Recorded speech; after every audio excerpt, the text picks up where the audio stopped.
Hey, welcome everybody to AI for Founders. I'm Ryan. Today I'm being joined by Rowena Scherer. How are you, Rowena? Great. Thank you, Ryan, for having me on your podcast. I'm so excited you're here. We're going to talk a lot about food. We're going to talk about technology. We're going to talk about your business.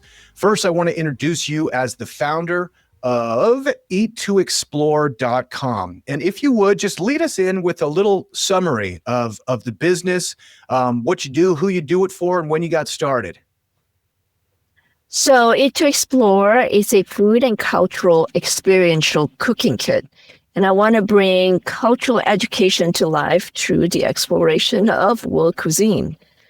And the idea came about, I actually grew up in Malaysia. I cook my way through my childhood. Because I love food so much, even though I work on Wall Street, I actually did a culinary degree. And much later in life with my two kids, I realized they can't cook for the life of them. And that's kind of like my failure because I owned the kitchen. I should have shared. And then I decided that I should be sharing to the world all the experience that I have kind of done over the years. I've lived in many different countries, and everywhere I go, it's always about what's the culture, what's the food, what's the market, what do people do and eat. So it's really nice, and I really think we do need to be global citizens and be more aware of other culture other than what we see. I totally agree. And what a better entry point, or what better entry point than food? You know, you're talking my language. And when we spoke before, I knew I had to have you on this podcast to talk about food and technology and to get your take, because me, like you, I love to cook. And when I've been looking on kind of the future of food, both logistics and distribution, I've seen a lot of people really excited about kind of food prep services. So where you have DoorDash now, that in the future, you'd just get it delivered some, in my mind, gray box that has food product in it that the robots prepared you down the street. And that is supposed to be satiating in some aspect. Now, I don't know who they're getting excited for, or who sees like food as just some kind of nourishment pill that you put in your body. It's like, no, food is a cultural experience. It's a experience you have with your family. It's a process. It's a transformational process. It's one of the few joys in life that are consistently demonstrable. You know, so I wanted to get your take as you're looking at kind of the future of food and how we're going to integrate robots and AI. What is the purpose? What is the point of cooking? So I'm excited that you brought me in here, because I really think, and I'm a big proponent of AI and technology. Like, I am so excited to live in this world that we now have everything so efficient, right? But like you said, food is not just fuel, right? It's not a pill that you take on. That doesn't give you soul or that satisfaction of like seeing it, making it, tasting it, smelling it, right? We're still human after all, right? You can't take away that soulful feeling of everything that we do. And it's the same thing with social aspect, right? I still remember my husband started college like, okay, food is just fuel. I don't care what it is. And now he's the most picky eater ever and appreciates food more than ever. Right. And the world that we're moving forward into, people are going to say, well, look, you have all this efficiency created by AI and technology. Guess what? It frees us time, right, to now appreciate more of life. And food is life, right? And being together, making a meal together, you're connecting not just with your family, with your friends, with your spouse, with your partner. I think that is what's going to be the future we're in, right? We're going to have ability to be efficiently treasure the time we have now, and let's make the most of it and make something together physically and socially. So I think that we're going into that path of and by the way, cooking together, eating together is for generations. That's what grandmothers used to do and great-grandmothers used to do, right? And now we're just sort of like we lost that. We lost that part of be able to make meal of our own and grind our own, make our own sourdough. Like, I think that's coming back. I really think we're moving towards that moment where now we have more time to do it. I totally agree. I think for some of the younger generations, if I just look in my neighborhood, not that I'm the nosy neighbor, but I'm keeping an eye on things. And I'll see on Sunday morning, that like my neighbors are door dashing 2 coffees and like an egg sandwich from Starbucks, and I can't help but judge them harshly, but if I'm being sympathetic, it's like, no, some people really view cooking as a chore. And I think it's because there is kind of a educational delta and experience you have to go through before you really are able to express yourself with food as being a medium. And I think that's what I love about your product so much, is that you're allowing folks to have a couple of staples like, hey, we've got rice and we've got chicken. What can we do with this from the Mediterranean? What can we do with this from Thailand? Like, how can we bring the herbs and spices, which I think ultimately are kind of that soul that you're talking about, you find in the kitchen, to like really put a unique spin and like a geographic varietal on these kind of foods. So I think like really like your product plays a humongous part in like helping educate. And I love that you started out the product for kids. So getting them involved early of like being in the kitchen and showing them how to like measure ingredients and the way to prep food and like get it prepared and ultimately serving somebody. Because, if you're like me and you're a local chef, we'll say, call it a family chef like me, the best part is actually presenting the food and saying like, here, please tell me what you think. And also, if you don't get down here and get this plate right now and be really upset because I spent 2 hours making it, So yeah, it's that confidence too, right? And that want to show that the effort that I made. And going back again to a little bit about why I started with kids, and I'm actually seeing in my kids, right? And also tying back to your not criticism, but observation of how younger generations are Uber eating everything. My kids Uber eat, but then they also now realize, and I started them when they're young, and I said, it's a life skill. Now my son, who's like, they Uber eat, but college, they make their own meals sometimes, and they, cook in their college. And he even said when I come out, both my kids, it's like on the weekend, I want to do a culinary class, like really hone in my skill. I have hope in seeing that, yes, they like the conveniences, but at some point they will like, okay, we can't keep doing this. It's actually more pleasure to have the pleasure of connecting and cooking together. Now, starting with kids, I think by having them, exposing them young to different flavors, make them a better eater, right? They know what whole food is. They have time to learn about food. And it just, yes, they may take them, they'll be in their teenager where they will not want to do it. But if they have the skill set, they will come back to it. Yeah, I totally agree. It's important to get them when they're young. I mean, we talked about it. I live in Denver and I'm a textbook Colorado guy. So like I cook green chili and I cook very good green chili. And I use the Mirasol chilies from Pueblo, Colorado. They're the best in the world. I'll do business on these grounds, Hatch. If you want to battle me, I will do it. But it's also spicy chili, So my kids from a young age, I'm like, this is going to be a little bit of hot, but like you're from Colorado. Like we don't turn our nose up to heat around here. Like this is our culture and heritage. You got to make me proud. If you get scared to eat spicy stuff, I swear, man, you're doing the Estes name a disservice. So I have a question for you, Rowena.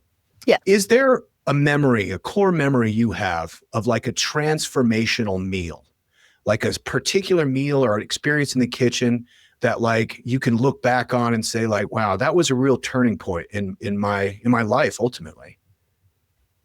I think that's a couple. My turning point on how I decided that I do enjoy cooking was the looking forward to like making my food, like feeding myself, like that's how I know that I love cooking. Like I come home from school in Malaysia and first thing I do is like, make my favorite it used to be the sardine, like a pastry.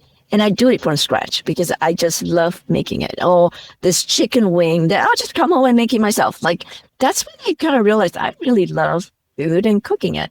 And then the other thing was also when I come to New York and I already make some money, I was able to try for the first time a really amazing restaurant with like wine pairing. And that was like, oh my God, how that combination and my husband and I was like, and even him, it was the first time I was like, this fancy French restaurant, we finally can afford this. And I'm like, well, let's do the wine pairing. And it was so robust and just blew our mind that I'm like, I want to learn more about how to make this meal. And which is why I went to the French Culinary Institute. Nice. Tell me more about Malaysian food. I think this is an area or a geography that I don't know much about. Oh my God. So Malaysia has been occupied by the Portuguese, the Dutch, and then the English. It's a peninsula in Southeast Asia. And actually Singapore used to be part of Malaysia. And then when Malaysia got its independence, Singapore then got its own independence. So the food in Malaysia and Singapore is very similar. The British brought a lot of Indian and Chinese labor. So again, food ties in with history, right? Yeah. And the evolution of the cuisine is tying so richly with the history of whether it's the spice trail or whether you got immigration that goes in. I mean, look at America, right? It's different diverse cuisine. So Malaysia is primarily made up of three ethnic groups: Malay, Chinese, Indian. And so the cuisine is also that combination. It's like spicy and spice from India and chili spice from Malay. And then you got the soy and the soybean of like Chinese, right? So yeah, just delicious. That sounds amazing. It's like in the 90s in the States, everyone was talking about fusion, but It's like the whole rest of the world's been doing fusion foods forever. It is so true. And then all of a sudden you're like this new idea, but no, it's not. The world has been a fusion of multiple culture forever. Nice. Yeah. So yeah, you have like a lot of different, like we use lemongrass. We use obviously oyster, like Asian will be oyster sauce, soy sauce, bean paste, fermented beans. And then you use chili and this shrimp paste called belacan, which is kind of interesting, and then tamarind. So it's again, you can take a chicken and different country will give you completely different flavors. Amazing. I want to talk a little bit about technology in your business in particular, but first I just have to ask, I love talking about food. What are some of your favorite dishes to prepare? I made a killer Malaysian dish called rendang. It's a beef stew, but my husband is now vegan and he love beef. This beef stew, which is like a curry. I roast it starts with a coconut flakes that I kind of roast it until it's like caramelized, and then you put the chili paste that's made out of like lemongrass and chili and a whole bunch of spices.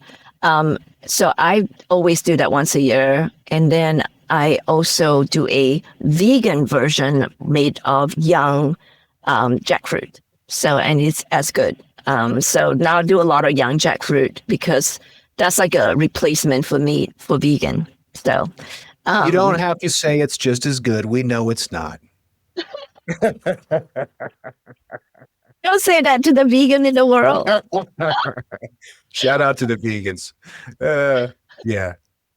Nice. Okay, cool. So I think it's like people will be like, I host a Chinese New Year and a Christmas and sometimes Thanksgiving. And every year, all my friends would be like, please, please, please do your rendang. And I always do my rendang. So it's a labor of love. Cool. So the next time you come to New York, I will make you one. Yeah, you will taste Malaysian food. All right. Well, I would also feel out of place if I didn't prepare for you. So if I come to New York, There you you cook for go. me, I cook for you. That's how I'll go. I'll do the Awesome. appetite. Perfect. All right. Perfect. All right. So by all intents and purposes, you have a very successful business. We met and were introduced through our network, Hampton. Shout out to Hampton. And you do very well. Yes. And at its core, you have a e-commerce logistics business where you're shipping one thing to the other place. Now, let's talk a little bit about technology you're using in your business, particularly with AI. And what I'd like to talk about is kind of like the breadth of the show here is talking about all the opportunities. And we talked off air a little bit about the opportunities that technology presents for our businesses, but also some of the anxieties and fears. So we maybe touched a little bit on the anxiety and fears in, let's say, the restaurant industry or the cooking food industry in general, which is like the robots are coming for our jobs. However, we know intrinsically that cooking will always be safe because it's something that brings people joy and pleasure. So let's not focus on the anxieties necessarily, but rather the opportunities. Like what tools, kind of newer tools, AI tools are you using right now, implemented in your business, and how is it making your business better? So with the e-commerce business in the core, and so with e-commerce comes all this new AI-driven technology, and I'm always one to try it, right? I was first to adopt a ChatGPT in November of 3 years ago when it first started, and I was telling everyone, I'm like, this is going to make my life a lot easier, right? Like even like content, articles that I can just basically, have it kind of summarize and make it easier for me. And I'm seeing like even with our digital marketing, right? I'm converting like working with our digital marketer where they're converting like reviews using AI animation to like talking about the reviews and making that into an ad. And so whatever I can, I'm going to try it, right? And even apps that actually leveraging AI, go for it. It's there, I'll use it. And it's making me more efficient, getting me access to consumers and get our brand out there. I'm all in. Yeah. There's a couple of ways that I've been using some of these tools, particularly around food. One, January 1st, I was really gung-ho about getting my diet together. That enthusiasm lasted about 6 weeks and I'm trying to recover. But, you can track macros and calories really easily, through GPT. It's like, hey, I had 3, beef tacos, I had some French fries, calculate my macros and calories. That's been really helpful. Yeah. Yeah. Another thing that I'm a big like food prepper and I just like to be fully stocked. I'm a hunter and a sportsman. So, in my I got a freezer in the garage, and then my freezer is always full with Costco, whatever, but as when you go to Costco, there's a lot of packaging. So like you can just strip all that out. And now you can quite easily say like, hey, GPT, how do I cook the Kirkland, cauliflower supreme pizza? And it will have all that information. So like some of that right. has been helpful. Are there any other ways that like you're incorporating some of these tools kind of into whether it's meal prep or even recipes and things like that? I actually don't use AI for recipes because I really think recipes, I actually talked to a friend who has known somebody who was trying to do a whole cookbook with AI, right? And I have tried it and I actually have compared what it produced versus what I have. And I have to say, it gives you bare minimum. Like it gives you the basic, like exactly what a college professor have told me once. You'll get a B plus if you get a paper written by AI. You'll never get an A plus, right? There have to be like some oomph that comes with your recipe that makes it different. So I actually love to use for the business, not just from the marketing or brand and tools perspective. Like I personally use ChatGPT just to verify it. And I will be like, okay, this is all the recipes I'm doing right now with, and I love to collaborate with chefs so we kind of brainstorm. And then I'll put it in and say, please verify, make sure nothing is shouting wrong, right? And that's a great way, right? It's just like, okay, and I also use it a lot for like ideas, and I use Grok, I use chat, and like, okay, this is who we are.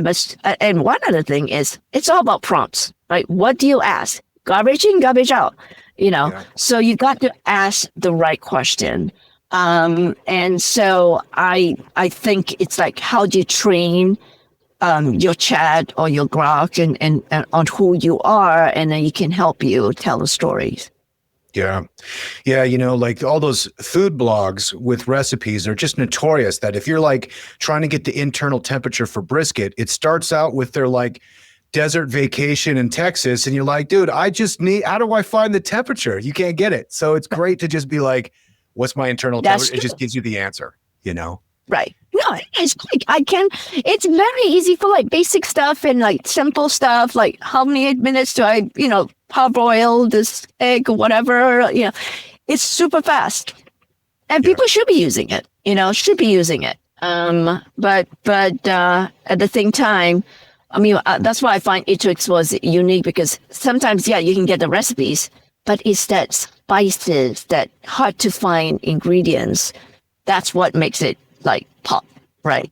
So. Yeah. And I think that's also like the big moat around your business is that, you're exactly right. You can figure out how to cook a chicken 16 different ways, but like, how do you finish it? What's the marinade look like? What's that special sauce? And that's the kind of thing you can't get online. Actually you need somebody who's got the experience, and then kind of can train you how to season to taste, and part of what I get excited about with kind of generative AI, particularly if we're talking about as a writing tool, is it really allows you to be more of a sculptor than a painter, which is to say, as a painter, you got to write everything out. And that's really a hard part. But if you're given a recipe, you can start to take things away, like, okay, I just need to know the internal temperature of these proteins. I need to make sure I know my ratios for how I'm going to cook the rice. And then from that, I've got, Eat to Explore to like allow all the extra colors and all the extra like chiseling on the sculpture to stick with the metaphor a little bit. So I think it's really important. I think that moving forward, that's the kind of expertise people are going to really be looking for is the taste, and something that will probably never be replicated, at least in our lifetimes, by any kind of generative AI. Yep. Yeah. But having said that, I think we as a human race need to adapt and embrace it, like literally understand how it's working. And how we should be, like someone just recently told me, we got a lot of blogs, and like, if you want your blog to get any attention from Google, Gemini, is you gotta like think like what Gemini's thinking, right? So in a way, it's true. Have any tips there? What is Gemini thinking about? So Gemini, this is what I heard. I'm not sure if it's true. I mean, look, if you have a blog, add like frequently asked question, because Gemini, that would be the most efficient, right? Because most people go Google and it's like, what is this? How do you do this? Like, it's always a question. So if you add that into your blog, it makes it easy for Gemini to capture that and then able to hopefully put you ahead of others. Instead of it searching it, it's just make the search a lot more efficient. Love it. Okay, Rowena, I know you have some product launches coming. Tell us a little bit about what's coming down the pipe for you to explore. So I've mentioned we have been focusing on children for the past 6 years, and we're great with families, we're great with schools. Homeschoolers use us a lot for learning about geography and language and music and art, in addition to the life skill cooking and making the meal.